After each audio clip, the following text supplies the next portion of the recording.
بیوی ہو تو ایسی۔ ایک بادشاہ اپنے محل کی چھت پر ٹہل رہا تھا۔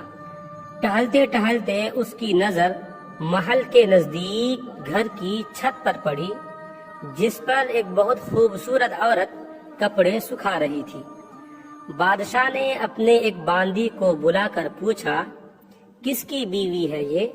باندی نے کہا، بادشاہ سلامت، یہ آپ کے غلام فیروز کی بیوی ہے۔ بادشاہ نیچے اترا۔ بادشاہ پر اس عورت کے حسن و جمال کا سحر سا چھا گیا تھا۔ اس نے فیروز کو بلایا۔ فیروز حاضر ہوا تو بادشاہ نے اس سے کہا، فیروز، ہمارا ایک کام ہے، ہمارا یہ خط فلاں ملک کے بادشاہ کو دے آؤ اور اس کا جواب بھی ان سے لے آنا۔ فیروز اس خط کو لے کر گھر واپس آ گیا۔ خط کو اپنے تکیے کے نیچے رکھ دیا، سفر کا سامان تیار کیا، رات گھر میں گزاری اور صبح منزل مقصود پر روانہ ہو گیا، اس بات سے لا علم کہ بادشاہ نے اس کے ساتھ کیا چال چلی ہے۔ ادھر جیسے ہی فیروز نظر سے اوجھل ہوا، بادشاہ چپکے سے فیروز کے گھر پہنچا اور آہستہ سے فیروز کے گھر کا دروازہ کھٹکھٹایا۔ فیروز کی بیوی نے کہا، کون ہے؟ بادشاہ نے کہا، میں بادشاہ ہوں، تمہارے شوہر کا مالک۔ تو اس نے دروازہ کھولا۔ بادشاہ اندر آ کر بیٹھ گیا۔ فیروز کی بیوی نے حیران ہو کر کہا، آج بادشاہ سلامت یہاں ہمارے غریب خانے میں؟ بادشاہ نے کہا، میں یہاں مہمان بن کر آیا ہوں۔ فیروز کی بیوی نے بادشاہ کا مطلب سمجھ کر کہا، میں اللہ کی پناہ چاہتی ہوں آپ کے اس طرح آنے سے، جس میں مجھے کوئی خیر نظر نہیں آ رہی۔ بادشاہ نے غصے میں کہا، اے لڑکی، کیا کہہ رہی ہو تم؟ شاید تم نے مجھے پہچانا نہیں، میں بادشاہ ہوں، تمہارے شوہر کا مالک۔ فیروز کی بیوی نے کہا، بادشاہ سلامت، میں جانتی ہوں کہ آپ ہی بادشاہ ہیں، لیکن بزرگ کہہ گئے ہیں، شیر کو اگرچہ جتنی ہی بھوک لگی ہو، وہ مردار تو نہیں کھانا شروع کر دیتا۔ اور کہا، بادشاہ سلامت، تم اس کٹورے میں پانی پینے آئے ہو جس میں تمہارے کتے نے پانی پیا ہے۔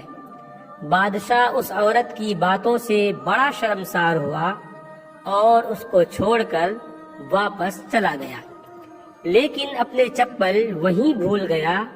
یہ سب تو بادشاہ کی طرف سے ہوا۔ اب فیروز کو آدھے راستے میں یاد آیا کہ جو خط بادشاہ نے اسے دیا تھا وہ تو گھر پر ہی چھوڑ آیا ہے۔ اس نے گھوڑے کو تیزی سے واپس موڑا اور اپنے گھر کی طرف لپکا۔ فیروز اپنے گھر پہنچا تو تکیے کے نیچے سے خط نکالتے وقت اس کی نظر پلنگ کے نیچے پڑے بادشاہ کے نالین یعنی چپل پر پڑی، جو وہ جلدی میں بھول گیا تھا۔ فیروز کا سر چکرا کر رہ گیا اور وہ سمجھ گیا کہ بادشاہ نے اسے سفر پر صرف اس لیے بھیجا تاکہ وہ اپنا مطلب پورا کر لے۔ فیروز کسی کو کچھ بتائے بغیر چپ چاپ گھر سے نکلا۔ خط لے کر وہ چل پڑا اور کام ختم کرنے کے بعد بادشاہ کے پاس واپس آیا تو بادشاہ نے اسے انعام کے طور پر 100 دینار دیے۔ فیروز دینار لے کر بازار گیا اور عورتوں کے استعمال کے قیمتی کپڑے اور کچھ تحائف بھی خرید لیے۔ گھر پہنچ کر بیوی کو سلام کیا اور کہا، چلو تمہارے میکے چلتے ہیں۔ بیوی نے پوچھا، یہ کیا ہے؟ کہا، بادشاہ نے انعام دیا ہے اور میں چاہتا ہوں کہ تم یہ پہن کر اپنے گھر والوں کو بھی دکھاؤ۔ بیوی، جیسے آپ چاہیں۔ بیوی تیار ہوئی اور اپنے والدین کے گھر اپنے شوہر کے ساتھ روانہ ہوئے۔ داماد اور بیٹی اور ان کے لائے گئے تحائف کو دیکھ کر وہ لوگ بہت خوش ہوئے۔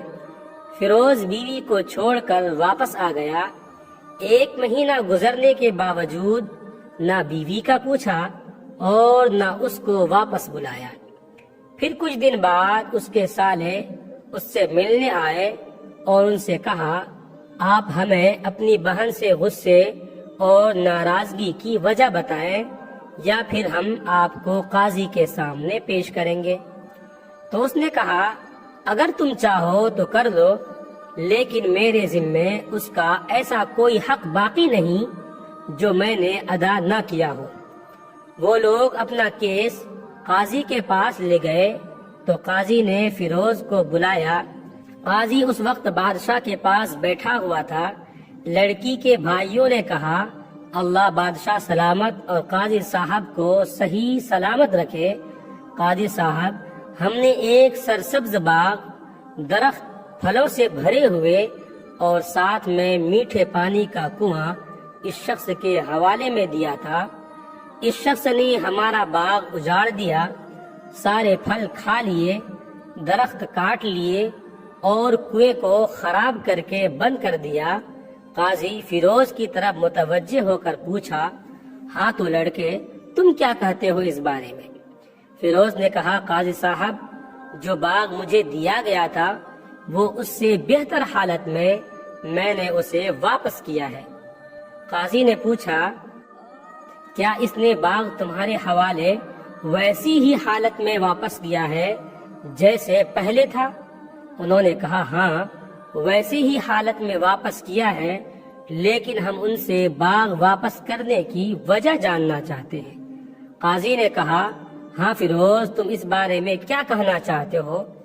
فیروز نے کہا، قاضی صاحب، میں باغ کسی بغض یا نفرت کی وجہ سے نہیں چھوڑا، بلکہ اس لیے چھوڑا کہ ایک دن جب میں باغ میں آیا تو اس میں نے شیر کے پنجوں کے نشان دیکھے تو مجھے خوف ہوا کہ شیر مجھے کھا جائے گا۔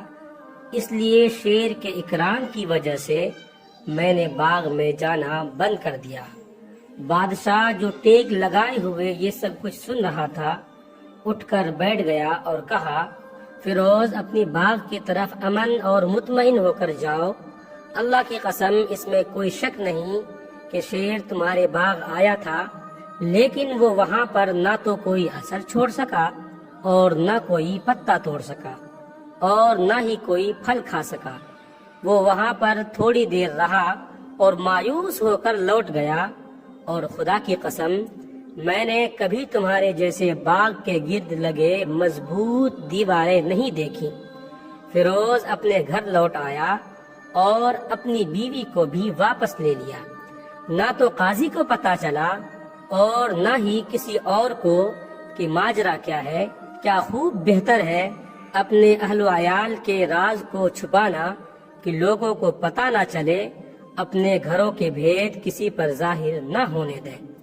ویڈیو اچھا لگے تو لائک کریں، کمنٹ کریں، شیئر کریں، اور اس طرح کے اور بھی ویڈیوز حاصل کرنے کے لیے اس چینل کو زیادہ سے زیادہ سبسکرائب کریں۔